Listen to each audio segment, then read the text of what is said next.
എല്ലാ കൂട്ടുകാർക്കും first semester English പഠന ക്ലാസ്സിലേക്ക് ഹൃദ്യമായ സ്വാഗതം. ഇംഗ്ലീഷ് പഠന ക്ലാസ്സിൽ നമ്മൾ ഇന്ന് ചർച്ച ചെയ്യുന്നത് എന്താണ് കമ്മ്യൂണിക്കേഷൻ, കമ്മ്യൂണിക്കേഷൻ്റെ ലക്ഷ്യം എന്താണ്, വിവിധ തരം കമ്മ്യൂണിക്കേഷനുകൾ എന്തെല്ലാമാണ്.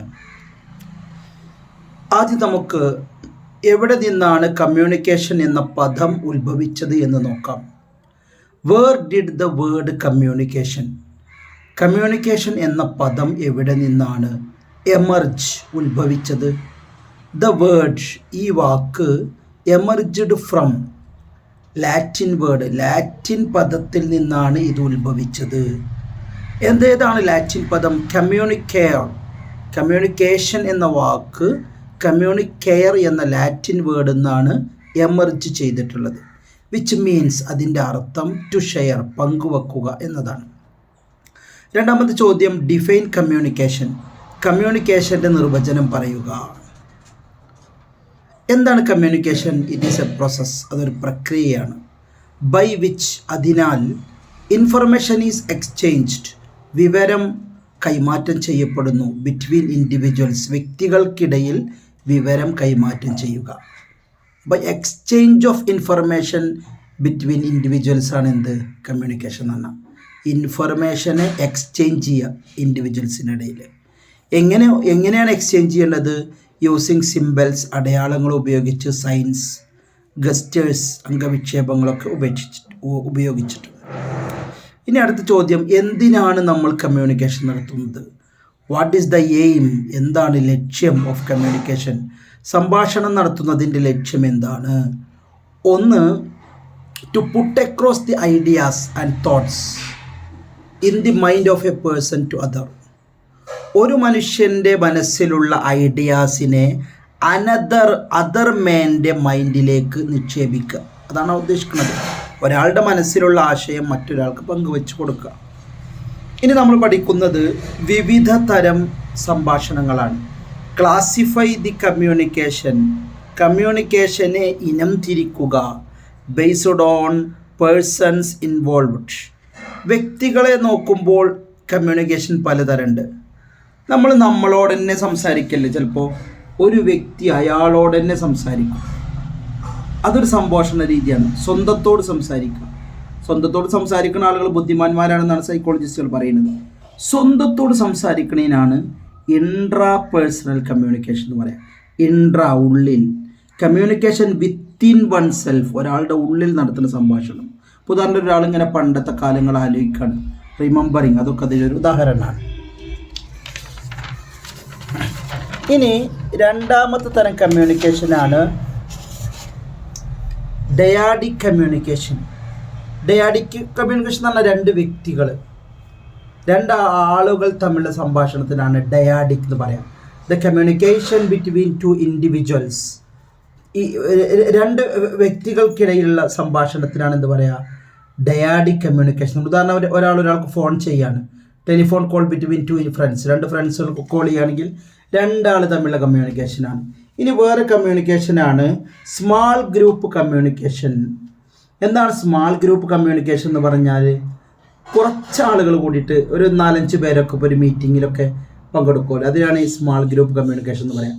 ദി കമ്മ്യൂണിക്കേഷൻ ദാറ്റ് ഇൻവോൾവ്സ്, അത് ഉൾക്കൊള്ളുന്നു മോർ ദാൻ 2 പാർട്ടിസിപ്പൻസ്, ഒന്നിലധികം പാർട്ടിസിപ്പൻസ് ഉള്ള പിന്നെ ഒരു മീറ്റിങ്ങിനാണ് എന്ത് പറയുക? സ്മാൾ ഗ്രൂപ്പ് കമ്മ്യൂണിക്കേഷൻ എന്ന് പറയാം. മോർ ദാൻ 1 ഉണ്ടാവും.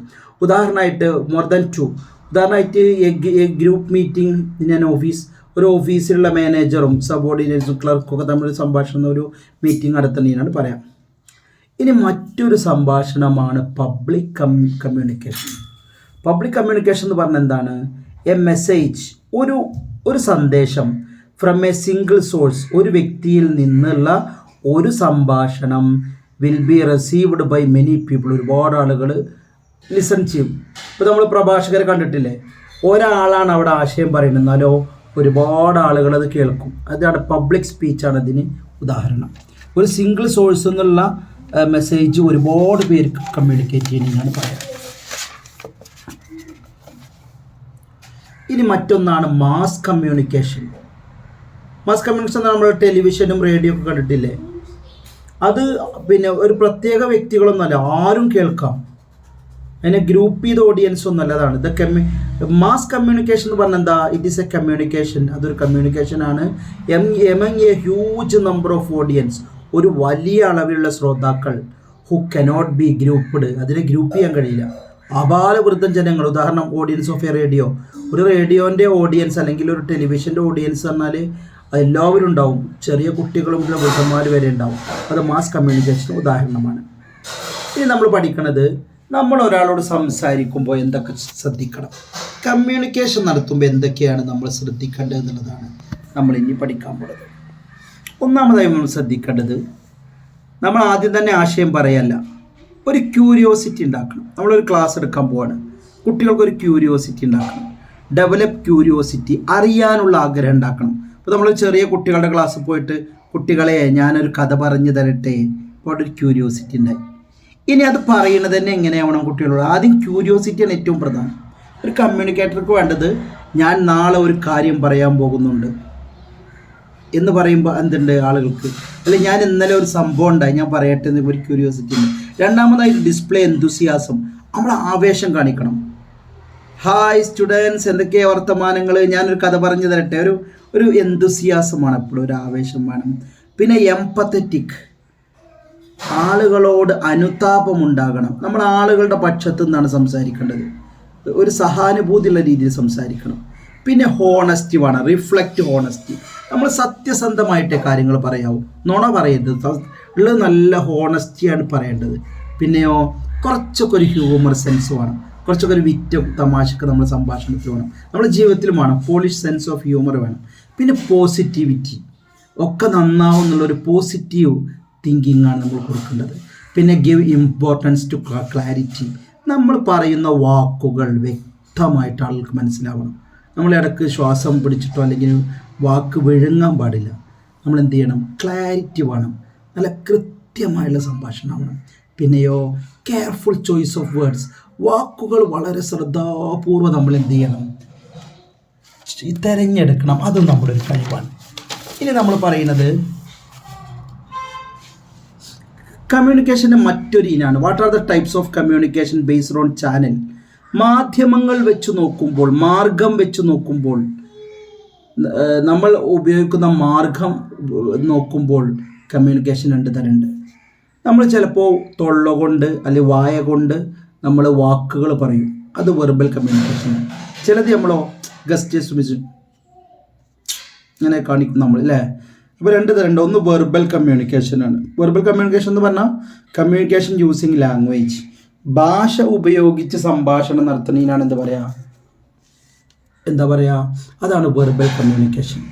അതിന് ഓറലി ആകാം അല്ലെങ്കിൽ റിട്ടേൺ ആകാം, ഒന്നുമില്ല എഴുതി അറിയിക്കുക അല്ലെങ്കിൽ വായ കൊണ്ടാവാം, വാമൊഴിയായിട്ട് പറയാം. ഉദാഹരണം ഓറൽ കമ്മ്യൂണിക്കേഷൻ ഉദാഹരണമാണ് ഇൻ്റർവ്യൂ, ഡിബേറ്റ് ഒക്കെ. ഇനി റിട്ടേൺ ആയിട്ട് നമ്മൾ വല്ല റിപ്പോർട്ട് എഴുതി കൊടുത്തു, അല്ലെങ്കിൽ മെസ്സേജ് അയച്ചു കൊടുത്തു, ഇമെയിൽ അയച്ചു കൊടുത്തു, ഇതൊക്കെ എന്താണ്? റിട്ടേൺ കമ്മ്യൂണിക്കേഷനാണ്. ഇനി മറ്റൊരു കമ്മ്യൂണിക്കേഷനാണ് വാക്കുകളൊന്നും ഉപയോഗിക്കാതെ നമുക്ക് സംഭാഷണം നടത്താം, അല്ലേ? അപ്പോൾ നമ്മൾ നോന്ന് പറയുന്നതിന് പകരം നമ്മളൊന്ന് ഷോൾഡർ പൊക്കി കാണിച്ചു കൊടുത്തു, അപ്പോൾ ഇല്ല എന്നുള്ള അർത്ഥം കിട്ടി, അല്ലേ?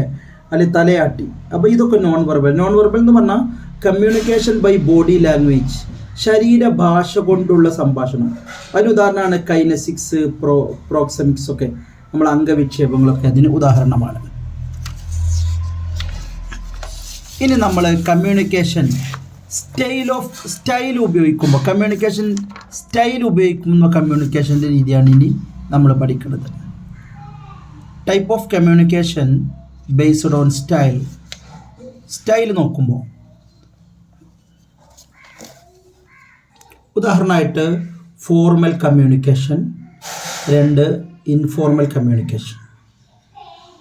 ഇപ്പോൾ നമ്മളൊരു ഒരു കുട്ടിക്ക് സ്കൂളിൽ അഡ്മിഷൻ എടുക്കുകയാണ്, അവിടെ നമ്മൾ നടത്തുന്നത് ഫോർമൽ കമ്മ്യൂണിക്കേഷനാണ്. ആദ്യം നമ്മൾ പ്രിൻസിപ്പളെ പോയി കാണുന്നു, പിന്നെ അവിടുത്തെ ഹെഡ് ഓഫ് ഡിപ്പാർട്ട്മെൻറ്റിനെ പോയി കാണുന്നു, അല്ലെങ്കിൽ അവിടുത്തെ ക്ലർക്കുമായിട്ട് സംഭാഷണം നടത്തുന്നു. ഇങ്ങനെ ഒരുപാട് ഘട്ടങ്ങളിലൂടെ കടന്നു പോകുന്നതാണ് ഒരു ഫോർമൽ കമ്മ്യൂണിക്കേഷൻ എന്ന് പറഞ്ഞാൽ. എന്താണ് അപ്പോൾ ഫോർമൽ കമ്മ്യൂണിക്കേഷൻ എന്ന് പറഞ്ഞാൽ? എ ടൈപ്പ് ഓഫ് കമ്മ്യൂണിക്കേഷൻ, ഒരു തരം സംഭാഷണം, വിച്ച് എക്സ്ചേഞ്ച് ഓഫ് ഇൻഫർമേഷൻ, ഇവിടെ വിവരം നമ്മൾ കൈമാറും, നേരെ പോയി പറ്റൂല, ത്രൂ ദി പ്രീ ഡിഫൈൻഡ് മുൻകൂട്ടി തീരുമാനിച്ച സിസ്റ്റമാറ്റിക് വ്യവസ്ഥാപിതമായ റിജിഡ് സങ്കീർണമായ വഴികളിലൂടെ. ഒരു കുട്ടിക്ക് സ്കൂളിൽ അഡ്മിഷൻ എടുക്കുക എന്നുള്ളതിന് പല രേഖകൾ സമർപ്പിക്കണം, പല വ്യക്തികളെ കാണണം. അപ്പം അതിന് മുമ്പ് തന്നെ കുറച്ച് നിയമങ്ങളുണ്ട്. ചിലപ്പോൾ ബർത്ത് സർട്ടിഫിക്കറ്റ് വേണ്ടി വരും, കാസ്റ്റ് സർട്ടിഫിക്കറ്റ് വേണ്ടി വരും, ക്വാളിഫിക്കേഷൻ വേണ്ടി വരും, പെർസെൻറ്റ് ഓഫ് മാർക്ക് വേണ്ടി വരും.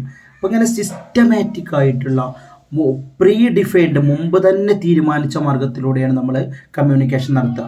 ഉദാഹരണമായിട്ട് ഒഫീഷ്യൽ കമ്മ്യൂണിക്കേഷൻ അതൊരു സിസ്റ്റമാറ്റിക് ആണല്ലോ, ഒഫീഷ്യൽ കമ്മ്യൂണിക്കേഷൻ. ഇനി അതുപോലെ ഇൻഫോർമൽ കമ്മ്യൂണിക്കേഷൻ ഉണ്ട്. ഇൻഫോർമൽ ആയിട്ടുള്ള കമ്മ്യൂണിക്കേഷൻ. എന്താ ഇൻഫോർമൽ കമ്മ്യൂണിക്കേഷൻ എന്ന് പറഞ്ഞാൽ? Communication which does not need any channels. ഒരു നിയമമോ വ്യവസ്ഥയോ ഒരു ചാനലോ ഒരു മാർഗമോ ഒന്നും ആവശ്യമില്ലാത്ത ഒരു കമ്മ്യൂണിക്കേഷൻ. ഉദാഹരണമായിട്ട് കമ്മ്യൂണിക്കേഷൻ ബിറ്റ്വീൻ ഫ്രണ്ട്സ്. രണ്ട് ഫ്രണ്ട്സ് തമ്മിലുള്ള സംഭാഷണത്തിന് അതിന് പ്രത്യേക റൂൾസോ സിസ്റ്റോ ഒന്നുമില്ലല്ലോ.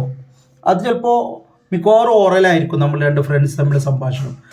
അപൂർവമായിട്ട് നമ്മൾ മെസ്സേജ് അയക്കും.